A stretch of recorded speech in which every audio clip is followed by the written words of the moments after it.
ओम शांति। आज की तारीख है 30 जुलाई 2024। साकार महावाक्य। बाबा कहते मीठे बच्चे, दुख हरता सुख करता एक बाप। दुख हरता सुख करता एक बाप है, वही तुम्हारे सब दुख दूर करते हैं। वही तुम्हारे सब दुख दूर करते हैं। मनुष्य किसी के दुख दूर कर नहीं सकते। मनुष्य किसी के दुख दूर कर नहीं सकते। बाबा कहते मीठे बच्चे, दुख हरता सुख करता एक बाप है, वही तुम्हारे सब दुख दूर करते हैं। मनुष्य किसी के दुख दूर कर नहीं सकते। आज का प्रश्न, विश्व में अशांति का कारण क्या है? विश्व में अशांति का कारण क्या है? शांति स्थापन कैसे होगी?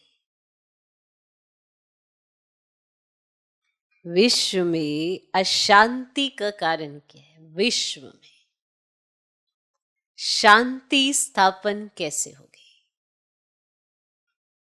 उत्तर, विश्व में अशांति का कारण है अनेकानेक धर्म।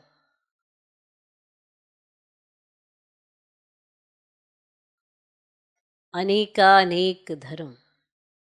कलयुग के अंत में जब अनेकता है तब अशांति है। कलयुग के अंत में जब अनेकता है तब अशांति है। बाप आकर एक सत्य धर्म की स्थापना करते हैं। बाप आकर एक सत्य धर्म की स्थापना करते हैं। वहां शांति हो जाती है। वहां शांति हो जाती है। तुम समझ सकते हो कि इन लक्ष्मी नारायण के राज्य में शांति थी।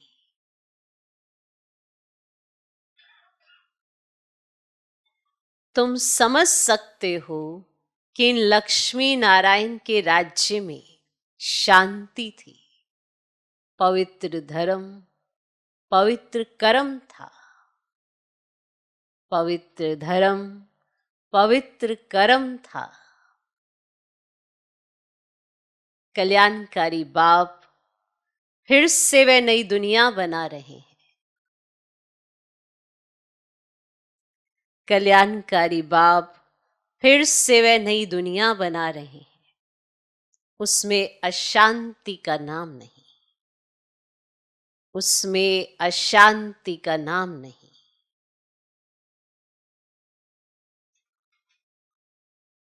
विश्व में अशांति का कारण क्या है? शांति स्थापन कैसे होगी? उत्तर, विश्व में अशांति का कारण है अनेकानेक धर्म। कलयुग के अंत में जब अनेकता है तब अशांति है। बाप आकर एक सत्य धर्म की स्थापना करते हैं, वहां शांति हो जाती है। तुम समझ सकते हो इन लक्ष्मी नारायण के राज्य में शांति थी। पवित्र धर्म, पवित्र कर्म था। कल्याणकारी बाप फिर से वे नई दुनिया बना रहे हैं। उसमें अशांति का नाम नहीं। शांति अशांति। क्लियर? ओम शांति। रूहानी बाप बैठ रूहानी बच्चों को समझाते हैं। रूहानी बाप को ही ज्ञान का सागर कहा जाता है। ये तो बच्चों को समझाया है। बॉम्बे में भी बहुत सोशल वर्कर्स हैं। उनकी मीटिंग होती रहती है। बॉम्बे में खास जहां मीटिंग करते हैं उसका नाम है भारतीय विद्या भवन। यहाँ मीटिंग होती है, उसका नाम है भारतीय विद्या भवन। अब विद्या होती है दो प्रकार की। एक है जिस्मानी विद्या जो स्कूलों कॉलेजों में दी जाती है, अब उसको विद्या भवन कहते हैं। जरूर वहां कोई दूसरी चीज है। अब विद्या किसको कहा जाता है ये तो मनुष्य जानते ही नहीं। ये तो रूहानी विद्या भवन होना चाहिए। रूहानी विद्या भवन होना चाहिए। विद्या ज्ञान को कहा जाता है। परम पिता परमात्मा ही ज्ञान सागर है। श्री कृष्ण को ज्ञान का सागर नहीं कहेंगे। शिव बाबा की महिमा अलग, श्री कृष्ण की महिमा अलग है। भारतवासी मूंझ पड़े हैं। गीता का भगवान श्री कृष्ण को समझ बैठे हैं तो विद्या भवन आदि खोलते रहते हैं, समझते कुछ भी नहीं। विद्या है गीता का ज्ञान, ठीक, विद्या है गीता का ज्ञान। वही ज्ञान तो है ही एक बाप के पास, तो ज्ञान है ही एक बाप में, जिसको ज्ञान का सागर कहा जाता है, जिसे मनुष्य मात्र जानते नहीं। भारतवासियों का धर्म शास्त्र तो वास्तव में है ही एक सर्वशास्त्रमयी शिरोमणि भगवत गीता। अब भगवान किसको कहा जाए? अब भगवान किसको कहा जाए? वे भी इस समय भारतवासी समझते नहीं। या तो श्री कृष्ण को कह देते हैं, या राम को, और या अपने को ही परमात्मा कह देते हैं। या तो श्री कृष्ण को या राम को, या तो फिर अपने को ही परमात्मा कह देते। अब तो समय भी तमो प्रधान है, राम राज्य है ना। तुम बच्चे जब किसको समझाते हो तो बोलो शिव भगवान उवाच। पहले तो ये समझे कि ज्ञान सागर एक ही परम पिता परमात्मा है जिसका नाम है शिव। अब शिवरात्रि भी मनाते हैं, परंतु किसको भी समझ में नहीं आता है। जरूर शिव आया हुआ है तब तो रात्रि मनाते हैं। शिव कौन है ये भी नहीं जानते। बाप कहते भगवान तो सबका एक ही है, भगवान तो सबका एक ही है, सब आत्माएं भाई भाई है। आत्माओं का बाप एक ही परम पिता परमात्मा है, उनको ही ज्ञान सागर कहेंगे। देवताओं में ये ज्ञान है ही नहीं। कौन सा ज्ञान? रचयिता और रचना के आदि मध्य अंत का ज्ञान कोई मनुष्य मात्र में नहीं है। कहते भी हैं प्राचीन ऋषि मुनि नहीं जानते थे, और प्राचीन का भी अर्थ नहीं जानते। सतयुग त्रेता हुआ प्राचीन, और सतयुग है नई दुनिया, और वहां तो ऋषि मुनि थे ही नहीं। ये ऋषि मुनि आदि सब बाद में आए हैं। क्लियर? ये ऋषि मुनि आदि भी सब बाद में आए हैं। वे भी इस ज्ञान को नहीं जानते, नेति नेति कह देते हैं। वही जानते नहीं तो भारतवासी जो अभी तमोगुनी हो गए हैं वह कैसे जान सकते? क्लियर है ना? तो वह कैसे जान सकते? इस समय साइंस का घमंड भी कितना है। इस साइंस द्वारा समझते हैं भारत स्वर्ग बन गया है। इसको माया का पंप कहा जाता है। फॉल ऑफ पंप का एक नाटक भी है। कहते भी हैं कि इस समय भारत का पतन है, सतयुग में उत्थान है, अब पतन है। ये कोई स्वर्ग थोड़े ही है। अब ये तो माया का पंप है, इनको खत्म होना ही है। मनुष्य समझते हैं विमान है, बड़े बड़े महल हैं, बिजलियां हैं, यही तो स्वर्ग है, यही स्वर्ग है। और कोई मरता है तो भी कहते हैं स्वर्गवासी हुआ। इससे भी समझते नहीं कि स्वर्ग गया तो जरूर स्वर्ग कोई और है ना, तो जरूर स्वर्ग कोई और है ना। अब ये तो रावण का पॉम्प है ना। लास्ट समय में रावण आपको वो चीजें दिखाता है जो आर्टिफिशियल होती है, ओरिजिनल नहीं होती है, तो मनुष्य फंस जाता है। ये तो माया का, रावण का पॉम्प है। बेहद का बाप स्वर्ग की स्थापना कर रहे हैं। बेहद के बाप का जो स्वर्ग है वो तो इससे बिल्कुल अलग है, जिसकी तो कल्पना भी नहीं कर सकते, ऐसा है वो। तो बेहद का बाप स्वर्ग स्थापना कर रहे हैं ना स्वर्ग की। इस समय है चटाभेटी माया और ईश्वर की। माया अपना स्वर्ग दिखा रही है, ईश्वर ने अपना स्वर्ग रचना है जो ओरिजिनल स्वर्ग है। आसुरी दुनिया और ईश्वरीय दुनिया की चटाभेटी है। ये भी भारतवासियों को समझाना पड़ेगा। दुख तो अर्जुन बहुत आने वाले हैं, अथाह दुख आना है। स्वर्ग तो होता ही है सतयुग में, सतयुग में है ना, कलयुग में हो ना सके। ये भी किसको पता नहीं पुरुषोत्तम संगम युग किसको कहा जाता है। ये भी बाप समझाते, ज्ञान है दिन, भक्ति है रात, अंधियारे में धक्के खाते रहते हैं। और भगवान से मिलने के लिए कितने वेद शास्त्र आदि पढ़ते हैं। और ब्रह्मा का दिन और रात, सो तो फिर ब्राह्मणों का दिन और रात। तो सच्चे मुख वंशावली ब्राह्मण तुम हो, और वह तो है कलयुगी कुख वंशावली ब्राह्मण, और तुम हो पुरुषोत्तम संगम योगी ब्राह्मण। तो ये बातें और कोई नहीं जानते। तो ये बातें जब समझें तब बुद्धि में आए कि हम ये क्या कर रहे हैं, कि हम ये क्या कर रहे हैं। जब कोई समझे तो समझ में आए ना उसको कि मैं ये क्या कर रहा हूं। तो भारत सतो प्रधान था, जिसको ये स्वर्ग कहा जाता है, तो जरूर ये नर्क है। तब तो नर्क से स्वर्ग में जाते हैं, तब तो स्वर्ग का इतना गायन है। तो वहां शांति भी है, सुख भी है। लक्ष्मी नारायण का राज्य है ना। तुम समझा सकते हो मनुष्यों की वृद्धि कैसे कम हो सकती है, अशांति कैसे कम हो सकती है। अशांति है ही पुरानी दुनिया कलयुग में, और नई दुनिया में तो होती है शांति। स्वर्ग में शांति है ना। उनको ही आदि सनातन देवी देवता धर्म कहा जाता है। हिंदू धर्म तो अभी का है, इनको आदि सनातन धर्म नहीं कह सकते हैं। अब यह तो हिंदुस्तान के नाम पर हिंदू कह देते हैं। और आदि सनातन देवी देवता धर्म था, वहां कंप्लीट पवित्रता, सुख, शांति, हेल्थ, वेल्थ आदि सब था।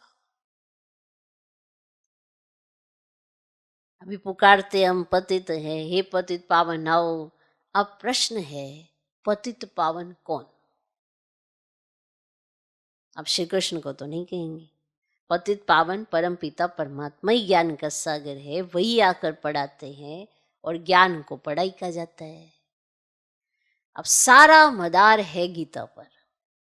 अभी तुम प्रदर्शनी, म्यूजियम आदि बनाते हो, लेकिन अभी तक बीके का अर्थ नहीं समझते।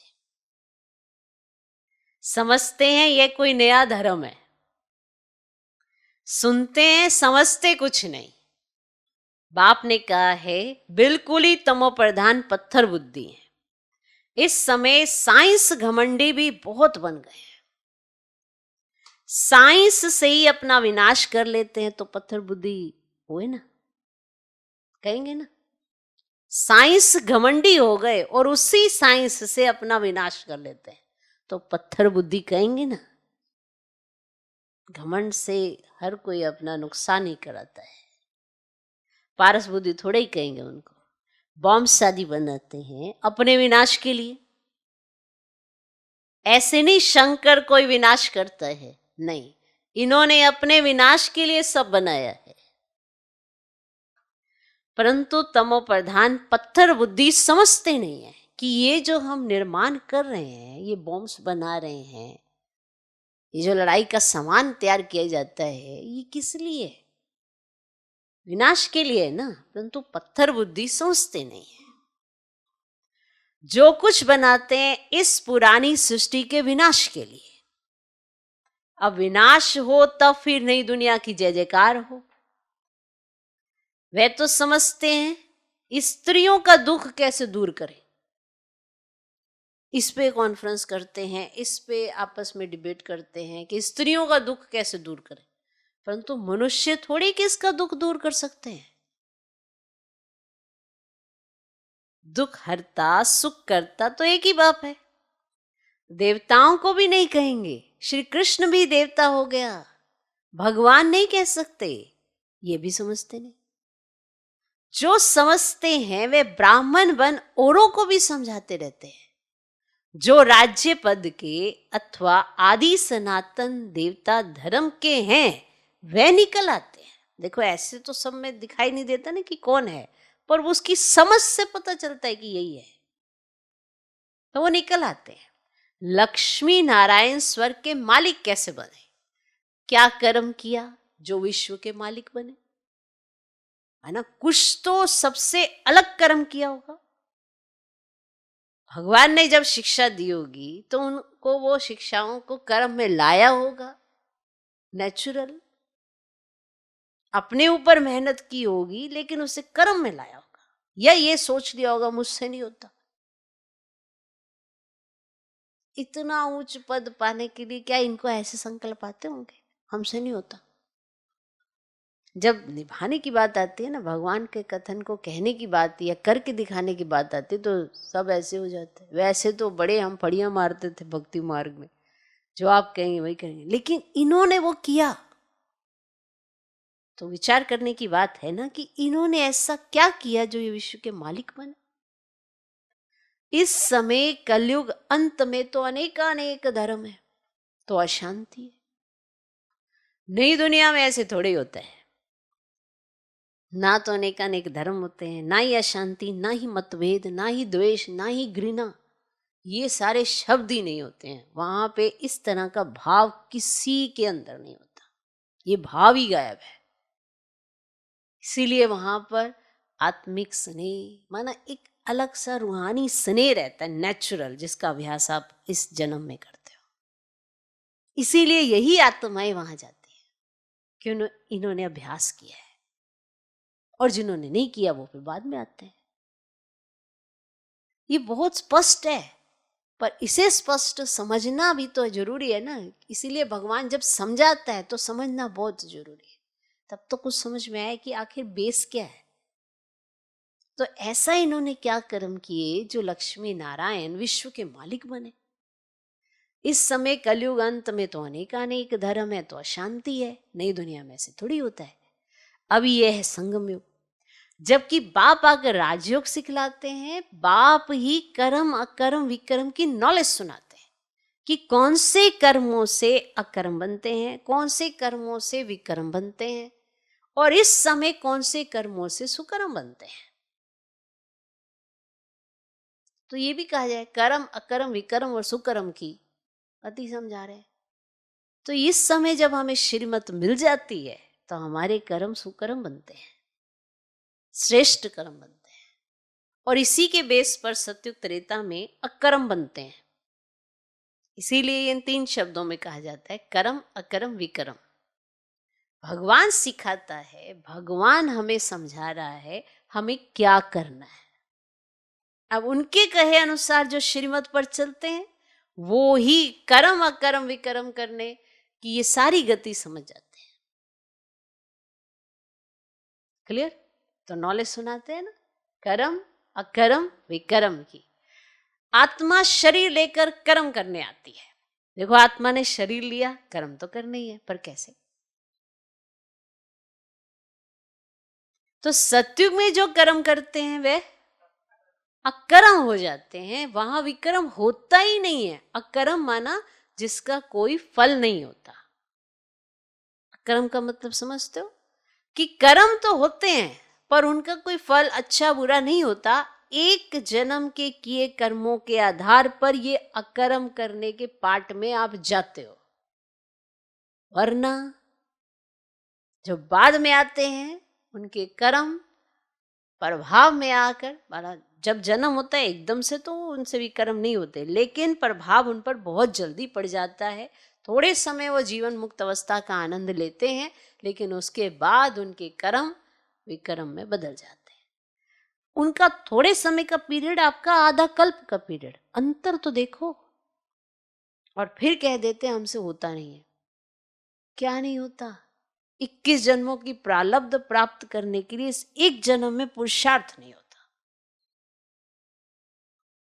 और वो पुरुषार्थ भी जो वो खुद बैठ के कराते हैं, अपने आप से आपको करना भी नहीं है। सारी समझ देते हैं किस तरह से इस रास्ते पे चलना है, क्या करना है। आपको मेहनत भी नहीं है, फिर भी चलो इसे मेहनत का शब्द कह भी देते हैं, क्योंकि आप रावण राज्य में हैं, चलो फिर भी कह देते हैं। फिर भी क्या हमसे बुराई सुनना नहीं हो पा रहा? क्या हमसे बुराइयां करना नहीं हो पा रहा? क्या नहीं हो पा रहा? बस हमसे बाप समान बनना नहीं हो पा रहा। हम अपने कर्मों पर ध्यान नहीं दे पा रहे। सोचो, विचार करो थोड़ा। तो वहां दुख होता ही नहीं है। कहाँ? सत्युग में कर्म अकर्म होता है। ये देखो, ये वाली नॉलेज कोई कभी नहीं दे सकेगा कि सत्युग त्रेता में कर्म अकर्म होता है। और यहां रावण राज्य में कलयुग में हर कर्म विकर्म हो जाता है। तो जैसे यहां हर कर्म विकर्म हो रहा है 5 विकारों के वशीभूत होने से, ऐसे सत्युग त्रेता में ईश्वरीय मत से मिली प्रारब्ध में हर कर्म अकर्म हो जाता है।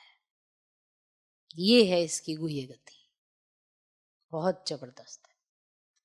तो कर्म अकर्म विकर्म की गति बाप ही आकर अंत में सुनाते हैं, क्योंकि पार्ट प्ले कर चुके होते हैं। फिर हमें समझ में आता है, अच्छा ये किया हमने, नॉलेज नहीं थी तो देखो क्या किया हमने। मैं इनके बहुत जन्मों के अंत के भी अंत में आता हूँ।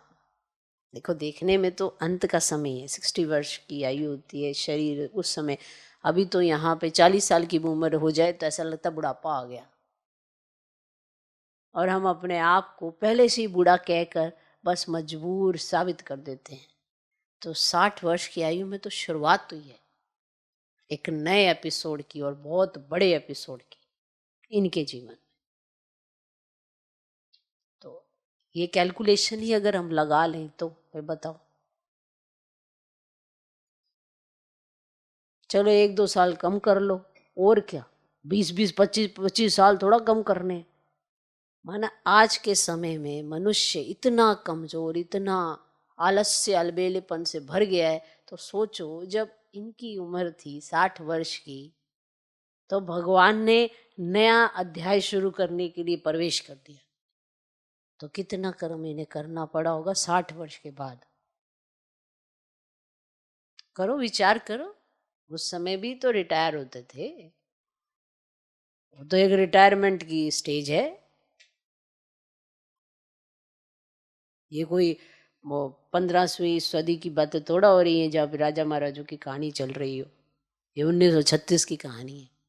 सोच के देख, विचार करो, सोचो थोड़ा कि हम सारे दिन में करते क्या हैं।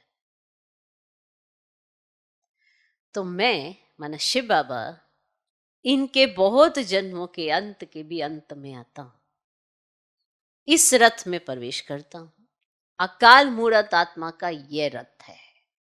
सिर्फ एक अमृतसर में नहीं, सभी मनुष्यों का अकाल तख्त है। आत्मा अकाल मूर्त है, यह शरीर बोलता चलता है। अकाल आत्मा का यह चैतन्य तख्त है। अकाल मूर्त तो सभी हैं, बाकी शरीर को काल खा जाता है। आत्मा तो अकाल मूर्त है, तो आत्मा ही अकाल मूर्त है। आत्मा तो अकाल है, हाँ, ये शरीर को काल खा जाता है। तख्त तो खलास कर देते हैं। सतयुग में तख्त कोई बहुत थोड़े ही होते हैं। इस समय करोड़ों आत्माओं के तख्त हैं, माना शरीर। सतयुग में थोड़े कम तख्त होते हैं, कि सोचो राजाओं के तख्त की बात हो रही, माना शरीर माना आत्माएं कम होती है ना सतयुग में। तो इस समय करोड़ों आत्माओं के तख्त हैं। अकाल आत्मा को कहा जाता है। आत्मा ही तमो प्रधान से सतो प्रधान बनती है, और मैं तो एवर सतो प्रधान पवित्र हूं। भल कहते हैं प्राचीन भारत का योग, परंतु वह भी समझते हैं श्री कृष्ण ने सिखाया था। अब गीता को ही खंडन कर दिया है, जीवन कहानी में नाम बदल दिया है, नाम बदल दिया, बाप के बदले बच्चे का नाम डाल दिया है। तो इससे ही सारा कुछ, सारा खेल अलग हो जाता है। फिर सब ने अपना अपना अलग अलग वो शुरू कर दिया, क्योंकि बाप के बदले बच्चे का नाम डाल दिया। शिवरात्रि मनाते हैं, परंतु वे कैसे आते ये जानते नहीं है। शिव है ही परम आत्मा, उनकी महिमा बिल्कुल अलग है, आत्माओं की महिमा अलग है। बच्चों को ये पता है, बच्चों को ये पता है राधे कृष्ण ही लक्ष्मी नारायण है। लक्ष्मी नारायण के दो रूप को ही विष्णु कहा जाता है, फर्क तो है नहीं। बाकी 4 भुजा वाला, 8 भुजा वाला कोई मनुष्य होता नहीं है। इनको भी 2 भुजा ही दिखाई है, कोई मनुष्य होता नहीं है। देवियों आदियों को कितनी भुजाएं दे दी हैं, समझाने में समय लगता है, कि बताना पड़ता है। ये तो दृष्टांत है, ये यादगार बनाया है कि इसका मतलब क्या है, कि आत्मा में इतनी शक्ति कि वो 10-10 भुजाओं जितनी, 1000 भुजाओं जितना कार्य कर सकती है। जब बुद्धि अच्छी होती है ना, तो काम तुरंत होता है। जब बुद्धि इतनी ठप हो गई है, तमोप्रधान हो गई है, तो सहज भी काम होगा ना, यहाँ से वहाँ तक रखना है, ऐसे आधा घंटा लग जाएगा वहाँ तक जाते जाते, कोई एक छोटा सा काम, क्योंकि बुद्धि की जजमेंट हमारी थोड़ी कमजोर हो गई है तमोप्रधान तक के कारण, तो समझाने में समय लगता है। बाप कहते हैं मैं हूं ही गरीब निवाज, मैं आता भी तब हूं जब भारत गरीब बन जाता है। राहु का ग्रहण बैठ जाता है, बृहस्पति की दशा थी, अब राहु का ग्रहण भारत में तो क्या सारे वर्ल्ड पर है। इसीलिए बाप फिर भारत में आते हैं, आकर नई दुनिया स्थापन करते हैं, जिसको जिसको स्वर्ग कहा जाता है। भगवान उवाच मैं तुमको राजाओं का राजा, डबल सिरताज स्वर्ग का मालिक बनाता हूँ। 5000 वर्ष हुआ जबकि आदि सनातन देवी देवता धर्म था, अभी वह है नहीं, तमोप्रधान हो गए हैं। बाप खुद ही अपना अर्थात रचयिता और रचना का परिचय देते हैं, और तुम्हारे पास प्रदर्शनी म्यूजियम में इतने आते हैं, समझते थोड़े ही हैं, समझते थोड़े ही हैं। कोई विरले समझकर कोर्स करते हैं, रचयिता और रचना को जानते हैं, रचता है बेहद का बाप, उनसे बेहद का वर्ष मिलता है। तो ये नॉलेज बाप ही देते हैं। फिर राजाई मिल जाती है तो वहां नॉलेज की दरकार नहीं। सदगति कहा जाता है नई दुनिया स्वर्ग को, तो दुर्गति कहा जाता है पुरानी दुनिया नर्क को। तो बाप समझाते तो बहुत अच्छी रीति से, बहुत अच्छी तरह से समझाते। बच्चों को भी ऐसे समझाना है, बच्चों को भी दूसरों किसी को समझाना हो तो ऐसे ही समझाना चाहिए। लक्ष्मी नारायण का चित्र दिखाना है, ये विश्व में शांति स्थापन हो रही है। आदि सनातन देवी देवता धर्म का फाउंडेशन है ही नहीं, तो बाबा भी स्थापन कर रहे ना, क्योंकि वो फाउंडेशन तो बचा नहीं। तो पहले बाबा ने स्थापन किया, फिर रावण राज्य आ गया, तो वो फाउंडेशन ही नहीं रहा। तो जो बाप स्थापन कर रहे, देवताओं का पवित्र धर्म पवित्र कर्म था, अब ये है ही विशेष वर्ल्ड। नई दुनिया को कहा जाता है वाइसलेस वर्ल्ड, शिवालय। अब समझाना पड़े तो बेचारों का कुछ कल्याण हो। अब बाप को ही कल्याणकारी कहा जाता है, वे आते ही है ना पुरुषोत्तम संगम युग पर। तो कल्याणकारी युग में कल्याणकारी बाप आकर सबका कल्याण करते हैं, और पुरानी दुनिया को बदल नई दुनिया स्थापन कर देते हैं, और ज्ञान से सदगति होती है। इस पर रोज टाइम लेकर समझा सकते हो। बोलो, रचता और रचना के आदि मध्य अंत को हम ही जानते हैं, हम ही जानते हैं।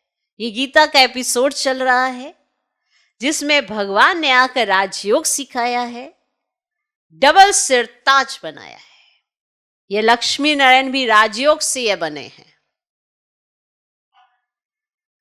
इस पुरुषोत्तम संगम युग पर बाप से राजयोग सीखते हैं।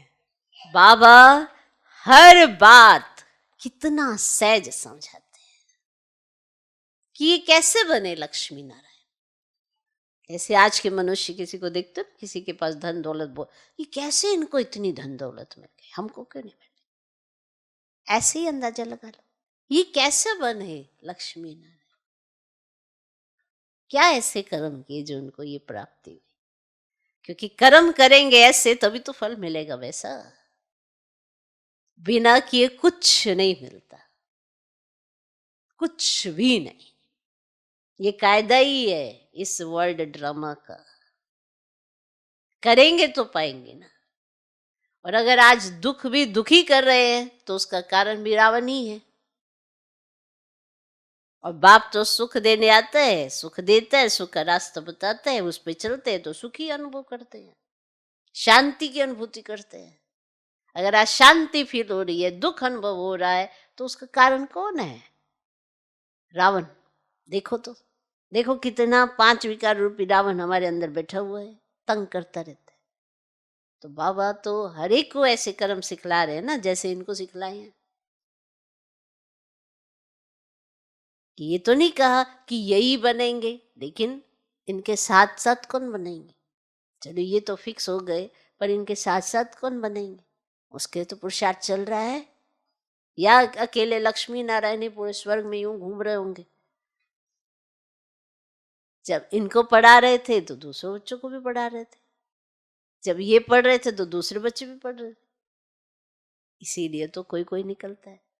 और जो पढ़ता है, जो समझता है, जो कहना मानता है, वही उच्च पद पाता है। स्वर्ग तो आने वाला है। तो बाबा हर बात कितना सहज समझाते हैं। अच्छा, मीठे मीठे सिकिल दे बच्चों प्रति माता पिता बाप दादा का याद प्यारो गुड मॉर्निंग। रूहानी बाप की रूहानी बच्चों को नमस्ते। हम रूहानी बच्चों की भी रूहानी बाप को नमस्ते नमस्ते नमस्ते। Good morning good morning good morning. धारणा के लिए मुख्य सर पहला पॉइंट, राजयोग की पढ़ाई सोर्स ऑफ इनकम है। राजयोग की पढ़ाई सोर्स ऑफ इनकम है, क्योंकि इससे ही हम राजाओं का राजा बनते हैं। क्योंकि इससे ही हम राजाओं का राजा बनते हैं। ये रूहानी पढ़ाई रोज पढ़नी और पढ़ानी है। ये रूहानी पढ़ाई रोज पढ़नी और पढ़ानी है। राजयोग की पढ़ाई सोर्स ऑफ इनकम है, क्योंकि इससे ही हम राजाओं का राजा बनते हैं। ये रूहानी पढ़ाई रोज पढ़नी और पढ़ानी है। दूसरा पॉइंट, सदा नशा रहे कि हम ब्राह्मण सच्चे मुख वंशावली हैं। सदा नशा रहे कि हम ब्राह्मण सच्चे मुख वंशावली हैं। हम कलयुगी रात से निकल दिन में आए हैं। हम कलयुगी रात से निकल दिन में आए हैं। ये है कल्याणकारी पुरुषोत्तम युग। इसमें अपना और सर्व का कल्याण करना है। इसमें अपना और सर्व का कल्याण करना है। तो सदा नशा रहे कि हम ब्राह्मण सच्चे मुख वंशावली हैं। हम कलयुगी रात से निकल दिन में आए हैं। यह है कल्याणकारी पुरुषोत्तम युग। इसमें अपना और सर्व का कल्याण करना है। आज का वरदान, हर श्रेष्ठ संकल्प को कर्म में लाने वाले मास्टर सर्वशक्तिमान भव। हर श्रेष्ठ संकल्प को कर्म में लाने वाले मास्टर सर्वशक्तिमान भव। ऐसे देखो, आपको संकल्प बड़े अच्छे अच्छे आते कि नहीं आते, पर वो कर्म में नहीं आते। जैसे ही कर्म में लाने होते हैं, उसके बीच में और ही घपले करना शुरू कर देते हैं। हम उन्हीं संकल्पों का तोड़ ढूंढते हैं, अब फिर कहते हैं नहीं, हो नहीं पाएगा, कर नहीं पाएंगे, फिर करते ही नहीं। तो सुबह सुबह उठते हैं, आज हम मैं करेंगे। कल रात को भी ऐसे सोच के सोए होंगे कल सुबह से ये करेंगे, सुबह हम जल्दी उठेंगे। अभी तक यही संकल्प सफल नहीं हो पा रहा जल्दी उठने का, क्योंकि इसको नेचुरल नहीं समझ रहे हैं, इस पे जोर दे रहे हैं। ये अपने नेचुरल नहीं समझे कि हाँ ये जीवन में मेरे ऐड ही है, इस पे जोर देते बार बार जोर देते। ये बार बार जोर देने से ना आपका ये संकल्प इतना कच्चा हो जाता है कि आपको बड़ी मेहनत लगती है। 2 दिन ठीक, 3 दिन खराब, फिर 2 दिन ठीक, फिर 3 दिन खराब। नेचुरल नहीं है कि अगर आपने मान लिया कि 3 बजे के बाद मैं सो नहीं सकता, ये गलत है, ये सही नहीं है, ये अच्छी चीज नहीं है, आदत बनानी है। तो धीरे धीरे धीरे धीरे वो आदत इतनी पक्की हो जाती है कि हमारी प्रकृति ऑटोमेटिकली अपना काम करना शुरू कर देती है। आंख उसी समय खुलने लग जाती है, अलार्म लगा हो नहीं लगा हो। हर श्रेष्ठ संकल्प को कर्म में लाने वाले मास्टर सर्वशक्तिमान भव। मास्टर सर्वशक्तिमान माना संकल्प और कर्म समान हो, वही है मास्टर सर्वशक्तिमान। संकल्प और कर्म समान हो।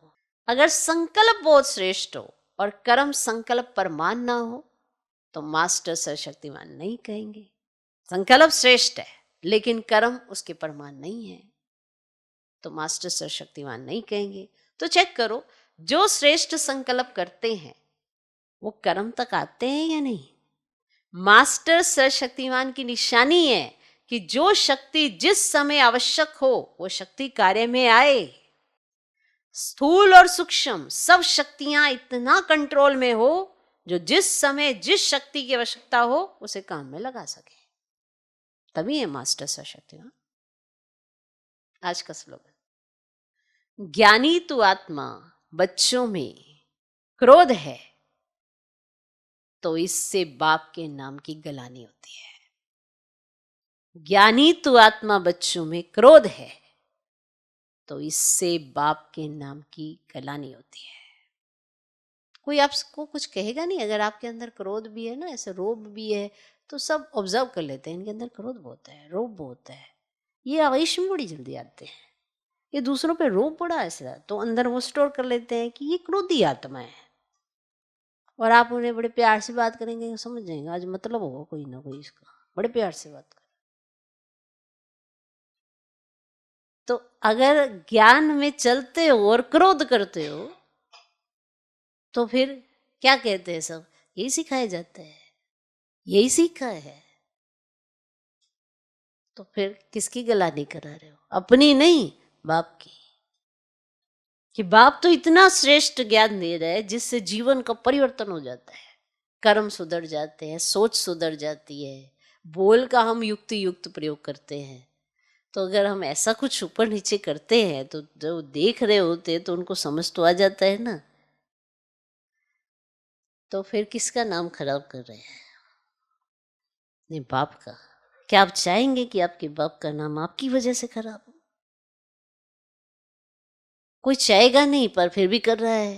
कहेगा हम चाहते नहीं। अरे आदत पड़ गई है ना, आदत को कंट्रोल करो, चेंज करो उसे, अच्छी आदतों में बदलो, तब तो कहीं सुधार हो। क्रोध का मतलब ये खुद को भी जलाना, सामने वालों को भी जलाना, और फिर सबको ये शो करके दिखा देना इनमें ज्ञान नहीं है। तो ज्ञानी तो आत्मा बच्चों में क्रोध है तो इससे बाप के नाम की गलानी होती है। ओम शांति।